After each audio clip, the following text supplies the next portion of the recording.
In the previous section, we walked through an overview of various types of data and where to find them. Before we get to some actual data, a cautionary tale.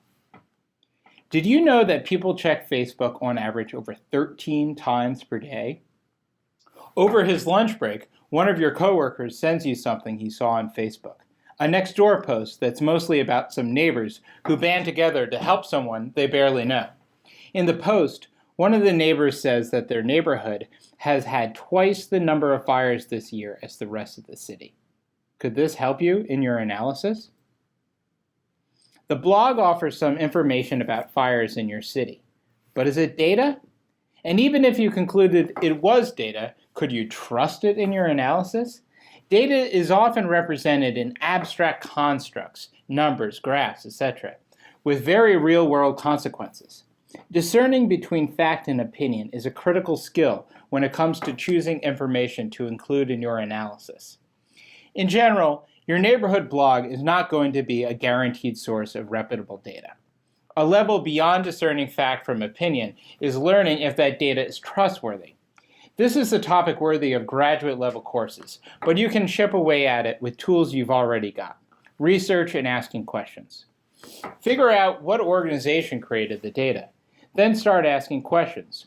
What do colleagues advise about this organization and data? Does it have a good reputation? What are people saying on forums, community sites, and social media? Even though you've ruled out the blog as a legitimate source of data, you can't help but wonder if there is something up with that particular part of town. Should you try to find more data for that area and see where it leads you? The short answer is no. That nagging feeling you have is a sneaky little thing called bias. In the abstract, bias is anything that can impact the results of an activity, including data analysis. Socially, people may be most familiar with ideas of racial or gender bias, but more nuanced and less known kinds also exist, and they can absolutely impact your analysis. If you were to focus your analysis on that specific neighborhood without having data pointing you in that direction, your work would suffer from a form called selection bias. This means you essentially cherry-picked your data selection process, which will have an impact on your results. There's too many types of biases to cover here, but what's most important to know is nearly everyone could be subject to both cognitive and statistical biases, and it's worth checking and being explicit about your assumptions at every stage of a data analysis project. Often, biases are hidden or implicit, and we're unaware we even have them or are introducing them into our analysis. Here's a few places where you can read more about bias in the context of data analysis.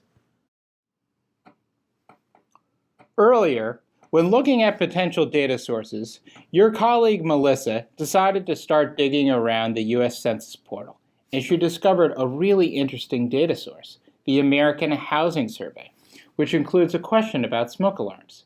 The team realizes they can use these data to connect national household data with the presence or absence of smoke detectors and map or translate those to your local community data.